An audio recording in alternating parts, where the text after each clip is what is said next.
Live news, खबर तो पक्की है।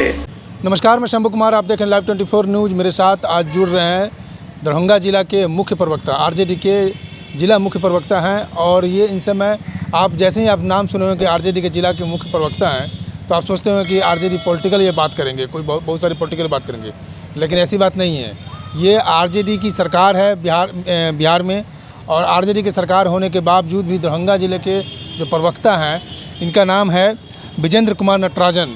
अब इनको कितनी कठिनाइयों का सामना करना पड़ रहा है इस सरकार में, इनसे सुनिए कि ये केस करने के लिए जाते हैं कंकड़बाग थाने में तो इनके केस को नहीं लिया जाता। ये कह रहे हैं कि हमारे केस को नहीं लिया जाता है, और क्यों केस करने जाते हैं, सारे बातों पर बात करते हैं। सबसे पहली बात है कि आप कंकड़बाग थाने क्यों गए थे? सर देखिए, मेरी पत्नी और 3 मंथ का एक बच्चा तेजस है जो 2/7/2023 से गुम है। तो सर हमने अपने स्तर से बहुत खोजबीन किए, लेकिन मुझे कोई जानकारी नहीं मिली। तो हमने कंकड़बाग थाना का दरवाज़ा खटखटाया, तो थाना पे गए तो थाना प्रभारी महोदय का कहना था कि जो आप आवेदन दो। तो मैंने आवेदन दिया। तो सर ये जब जा रहे थे, आवेदन पे आवेदन बदलवा रहे हैं। जो इनका प्रूफ मेरे पास है कि अभी तक 2-3-4 आवेदन ये बदलवा चुके हैं कि भाई इस पर कार्रवाई के नाम पे अभी तक 0 है। और हम जब आज पहुँचे हैं, मैं आज की बात कर रहा हूँ, जब आज थाना पे पहुँचे हैं, सब पूछे सर इसमें क्या हुआ, क्योंकि मेरे 2 महीना बच्चा का हो गया, 2 महीना सर कोई बात भी नहीं हो पा रही है, सर इसमें कोई कार्रवाई करनी चाहिए। तो उनका कहना है कि मैंने महिला थाना को ट्रांसफ़र कर दिया है।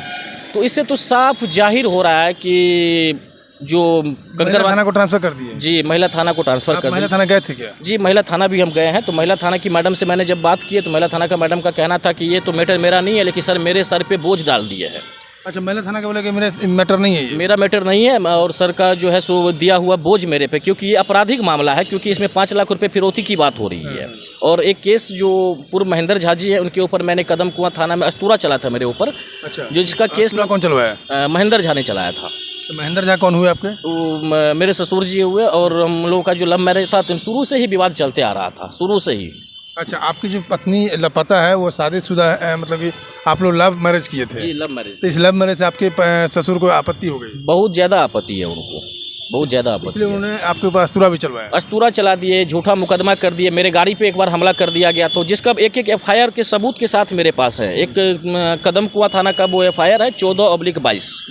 उस केस में भी साल भर हो गया, लेकिन प्रशासन गहरी नींद में सोई हुई है। कोई अपराध गिरफ्तारी नहीं, कोई कार्रवाई नहीं। मतलब आपके केस में किसी का कुछ कार्रवाई नहीं कार्रवाई नहीं हुआ है। देखिए, ये आरजेडी के जिला प्रवक्ता हैं, मायने रखते हैं कि आरजेडी में अच्छा समय देते होंगे, तब जाकर के इनकी सुनवाई नहीं होती है सरकार में पुलिस के द्वारा, तो आम जनता का क्या हाल होता होगा। अब चलिए हम बात करते हैं, आप अपने ससुर के यहाँ गए थे क्या? जी, हम 29 तारीख को पिछले महीना हम दिल्ली पहुंचे थे। तो मैंने उन लोगों से बात किया कि भाई मेरी पत्नी मेरा बच्चा कहाँ है। घर पे जाकर के? जी, हम घर पे जाके, बुराड़ी जाके। तो उनका कहना था कि जो मुझे 5 लाख रुपया दे दो, जितना तुम मुझे केस में मुकदमा में नुकसान करवाया है वो पैसा मुझे चाहिए, और कदम कुआं थाना में जो केस किया उस केस को तुम हटा लो, तब तुम्हारी पत्नी और तुम्हारा बच्चा जिंदा मिलेगा, अन्यथा बच्चे को हम मार देंगे। नाजायज औलाद है वो। अच्छा, धमकी दिए वो? हाँ, धमकी दिए, और मुझे ही धमकी नहीं दिए। कंकड़बाग थाना के जो स्टाफ हैं उनने भी फ़ोन करा तो उनको भी बोला गया है कि वो नाजायज औलाद है, हम नहीं जानते क्या हुआ नहीं हुआ। बात समझ रहे हैं? अब इस टाइप की वो बातें कर रहे हैं। तो मुझे अब पूरे रूप से शंका हो रहा है कि इस बच्चे और इस महिला का हत्या हो चुका है वहाँ पे। तो आपके ससुर से हम बात करें क्या? एकदम बात कीजिए। चलिए हम ऑनलाइन ही बात करते हैं ससुर से। और इनकी बेटी जो है, इनकी पत्नी जो है, और बच्चे जो हैं संभवतः इनके ससुराल में ही है, इनके ससुराल में है। और बाइज्जत कह रहे हैं वो कि तुम जो है ना केस को वापस लो, और नंबर डाल कीजिए। याद है नंबर आपको? नंबर याद है। हम लगा रहे हैं नंबर, लाइव ही नंबर लगा रहे हैं इनके ससुर के पास, और सामने देखते हैं कि क्या वो बोलते हैं, किस तरह का रिएक्शन आता है उनका।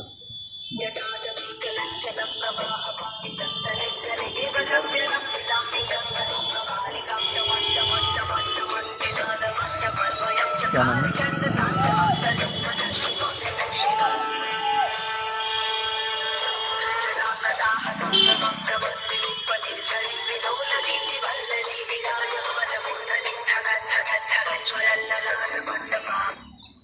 देखिए, ये रिंग जा रहा है। फर्स्ट कॉल में शायद लगता है नहीं उठा पाएंगे फ़ोन। ये किसी का फ़ोन नहीं उठाते हैं। फ़ोन अदर को उठाते ही नहीं, किसी का फ़ोन नहीं उठाते हैं। अच्छा, एक बार दोबारा हम ट्राई करके लास्ट देख लेते हैं, अगर उठा लिए तो बहुत अच्छी बात है।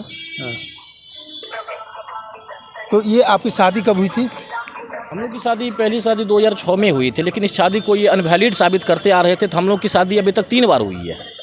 आपकी शादी 3 बार हुई है? 3 बार हुई है इस लड़की के साथ, क्योंकि इनके पिताजी का कहना था कि ये जो तुम लव मैरिज करते हो इसको मैं मानता नहीं। तो ये दिल्ली में मेरा कोर्ट मैरिज करवाई 30,000 कोर्ट में, जिसका भी प्रूफ मेरे आपके ससुर ही हैं? मेरे ससुर जी ने।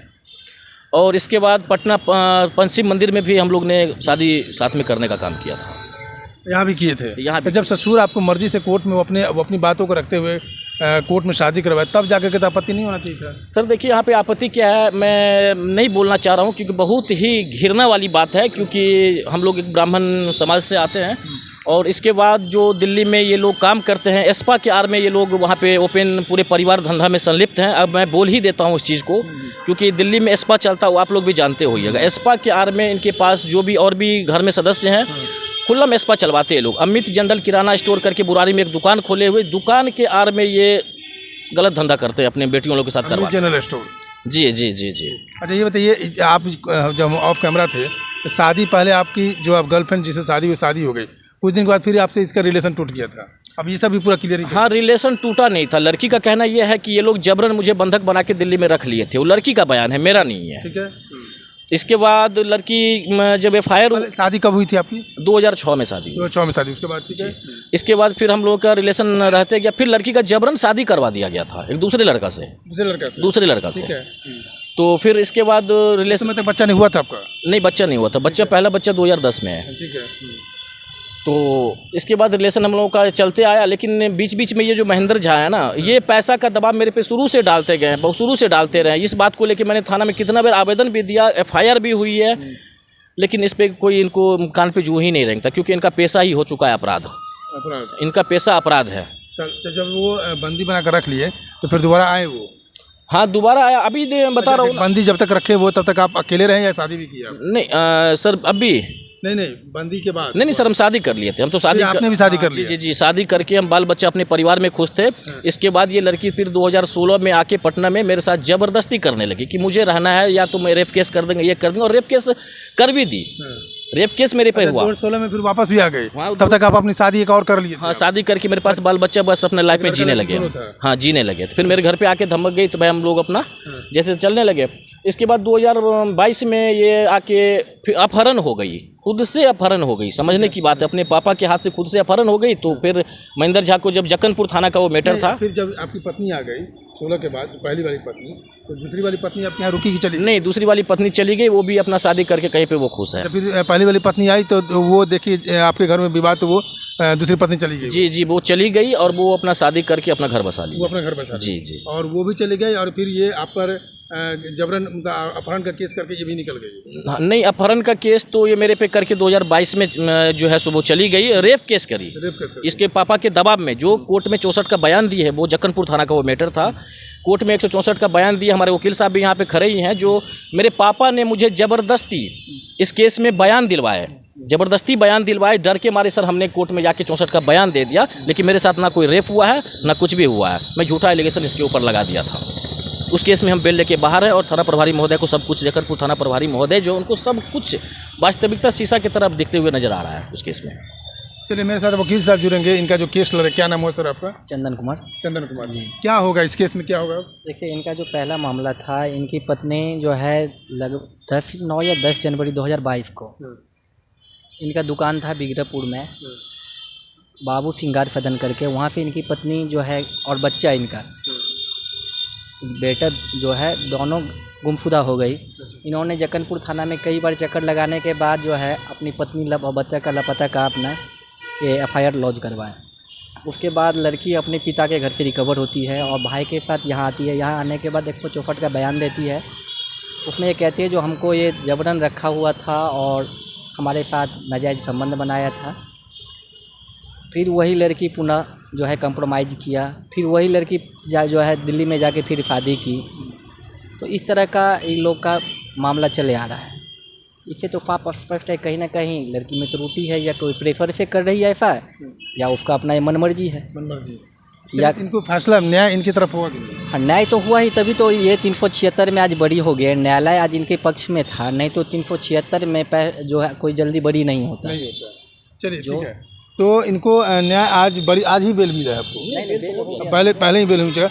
बहुत ही मार्मिक कहानी है। कहानी इतना अच्छा मार्मिक है कि ये फिल्म स्टोरी बन सकता है। बात है कि पहले ये जिस लड़की से मोहब्बत करते थे, उस लड़की को भी अपनी ज़िंदगी जीने के लिए छोड़ दिए, लेकिन और अपनी ज़िंदगी जीना शुरू कर दिए थे। बहुत खुशहाल ज़िंदगी जी रहे थे। लेकिन उस ज़िंदगी में वो लड़की फिर आकर के करवाहट डाल दी और फिर करवाहट जैसे ही पैदा हुई जो जिससे ये ज़िंदगी बिता रहे थे वो लड़की छोड़ के चली गई और ऐसा इनको फंसाया कि आज ये चारों तरफ कोर्ट कचहरी थाना फौजदारी दौड़ रहे हैं, अपना समय को बर्बाद कर रहे हैं। लेकिन लड़की का फादर जो है अपनी चैन की नींद दिल्ली में सो रहा है, अपना धंधा पानी कर रहा है, जो भी धंधा पानी कर रहा है।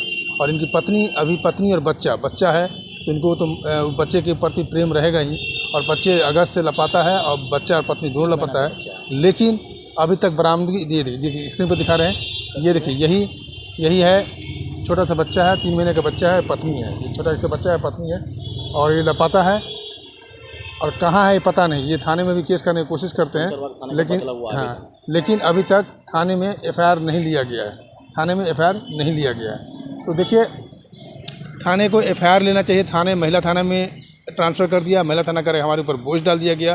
क्राइम केस है, थाने में केस होना चाहिए था, लेकिन थाने की जो रवैया है उस रवैये से आप वाकिफ़ हो गए कि किस तरह से रवैया कर रहे हैं। ये आरजेडी के नेता हैं, दरभंगा जिला के मुख्य प्रवक्ता हैं। अगर इनके साथ ऐसा हो रहा है तो कहीं ना कहीं बिहार में एक ईमानदारी पर उंगली ये चाह रहे थे सर कि हम तो थाना का चक्कर लगा के थक चुके हैं। तो मैंने सर अभी थाना प्रभारी महोदय को बहुत रिक्वेस्ट किया, फिर भी एफआईआर ना लिए ना कोई भी जांच किए। अगर मैं आपकी मीडिया के माध्यम से कहना चाहता हूँ, मैं आरजेडी का नेता हूँ, मैं जनता का सेवा करता हूँ। सबको पता है कि आए दिन हॉस्पिटल में हो या गरीब गुरबा के बीच में मैं उतरने का काम करता हूँ, लेकिन मेरे साथ ये थाना प्रभारी इस तरह का बिहेव कर रहे हैं या मेरे एफआईआर को नहीं लिया गया।